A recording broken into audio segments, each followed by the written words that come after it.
ఇది నా ఇల్లేగా. మా ఇంట్లోనే ఉన్నాను, హైదరాబాద్లో ఉన్నాను. సో నేను విన్నాను పొద్దున్నుంచి, నాకు ఫోన్లు రావడం జరిగింది. నేను కూడా వీడియో క్లిప్ చూశాను. మన మీడియా మిత్రులు చాలామంది నన్ను అడిగి క్లారిఫై చేసుకున్నారు. వాళ్ళ దాంట్లో రాలేదు నాకు తెలిసి. చాలా ఇట్లా శ్రీకాంత్ ఇలా బెంగళూరులో రేవ్ పార్టీకి వెళ్ళాడు, హేమ వెళ్ళింది, ఈ టైప్లో ఏవో వచ్చినాయి. నిజంగా నాకు నవ్వు వచ్చింది. ఇంట్లో వాళ్ళందరూ నవ్వుకున్నాం. ఇదేంటిది, మొన్న ఏమో విడాకులు ఇచ్చి పిచ్చేశారు నా భార్యతో, ఈరోజేమో రేవ్ పార్టీలకి వెళ్ళాడు అని వచ్చేసినాయి. కానీ ఒకటి, వాళ్ళు కొంచెం తొందరపడ్డంలో ఇది లేదనిపించింది. ఎందుకంటే వాడెవడో, అతను ఎవరో కానీ కొంచెం నాలాగా ఉన్నాడు. వాడు కొంచెం ఇలా కప్పుకొని, అది గెడ్డం ఉంది, బట్ ఇప్పుడు గెడ్డం నాకు లేదు అని, బట్ గెడ్డంతో నేను షాక్ అయ్యాను. ఇదేంటిది నాలాగా ఉన్నాడు ఏంటి అని నేనే షాక్ అయ్యాను. సో దయచేసి ఎవరు నమ్మొద్దు. ఎందుకంటే రేవ్ పార్టీలకి వెళ్ళే కల్చర్ నాది కాదు, పబ్ కల్చర్ మనిషిని కాదు నేను.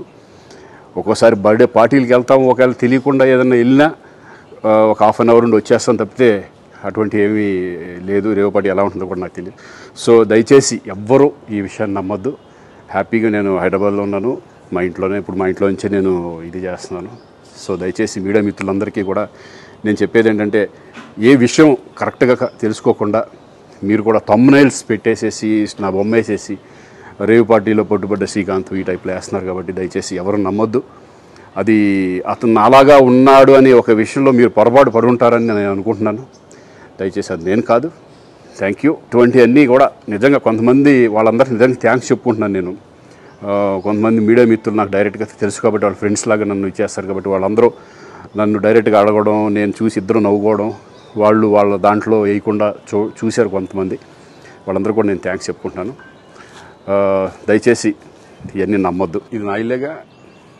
మా ఇంట్లోనే ఉన్నాను, హైదరాబాద్లో ఉన్నాను. సో నేను విన్నాను పొద్దున్నుంచి, నాకు ఫోన్లు రావడం జరిగింది. నేను కూడా వీడియో క్లిప్ చూశాను. మన మీడియా మిత్రులు చాలామంది నన్ను అడిగి క్లారిఫై చేసుకున్నారు. వాళ్ళ దాంట్లో రాలేదు నాకు తెలిసి.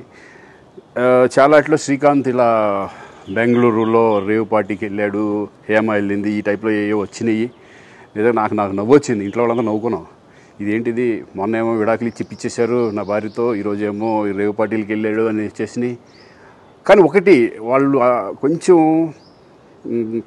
తొందరపడ్డంలో ఇది లేదనిపించింది. ఎందుకంటే వాడెవడో, అతను ఎవరో కానీ కొంచెం నాలాగా ఉన్నాడు. వాడు కొంచెం ఇలా కప్పుకొని, అది గెడ్డం ఉంది, బట్ ఇప్పుడు గెడ్డం నాకు లేదు అని, బట్ గెడ్డంతో నేను షాక్ అయ్యాను. ఇదేంటిది నాలాగా ఉన్నాడు ఏంటి అని నేనే షాక్ అయ్యాను. సో దయచేసి ఎవరు నమ్మొద్దు. ఎందుకంటే రేవ్ పార్టీలకి వెళ్ళే కల్చర్ నాది కాదు, పబ్ కల్చర్ మనిషిని కాదు నేను. ఒక్కోసారి బర్త్డే పార్టీలకి వెళ్తాము, ఒకవేళ తెలియకుండా ఏదైనా వెళ్ళినా ఒక హాఫ్ అన్ అవర్ నుండి వచ్చేస్తాను తప్పితే అటువంటి ఏమీ లేదు. రేవ్ పార్టీ ఎలా ఉంటుందో కూడా నాకు తెలియదు. సో దయచేసి ఎవ్వరూ ఈ విషయాన్ని నమ్మొద్దు. హ్యాపీగా నేను హైదరాబాద్లో ఉన్నాను, మా ఇంట్లోనే. ఇప్పుడు మా ఇంట్లో నుంచే నేను ఇది చేస్తున్నాను. సో దయచేసి మీడియా మిత్రులందరికీ కూడా నేను చెప్పేది ఏంటంటే, ఏ విషయం కరెక్ట్గా తెలుసుకోకుండా మీరు కూడా థంబ్నైల్స్ పెట్టేసేసి, నా బొమ్మ వేసేసి రేవ్ పార్టీలో పట్టుబడ్డ శ్రీకాంత్ ఈ టైప్లో వేస్తున్నారు. కాబట్టి దయచేసి ఎవరు నమ్మొద్దు. అది అతను అలాగా ఉన్నాడు అనే ఒక విషయంలో మీరు పొరపాటు పడి ఉంటారని నేను అనుకుంటున్నాను. దయచేసి అది నేను కాదు. Thank you. ఇటువంటివన్నీ కూడా నిజంగా కొంతమంది, వాళ్ళందరికీ నిజంగా థ్యాంక్స్ చెప్పుకుంటున్నాను నేను. కొంతమంది మీడియా మిత్రులు నాకు డైరెక్ట్గా తెలుసు కాబట్టి, వాళ్ళ ఫ్రెండ్స్ లాగా నన్ను ఇచ్చేస్తారు కాబట్టి, వాళ్ళందరూ నన్ను డైరెక్ట్గా అడగడం, నేను చూసి ఇద్దరు నవ్వుకోవడం, వాళ్ళు వాళ్ళ దాంట్లో వేయకుండా చూశారు కొంతమంది. వాళ్ళందరూ కూడా నేను థ్యాంక్స్ చెప్పుకుంటున్నాను. దయచేసి ఇవన్నీ నమ్మొద్దు.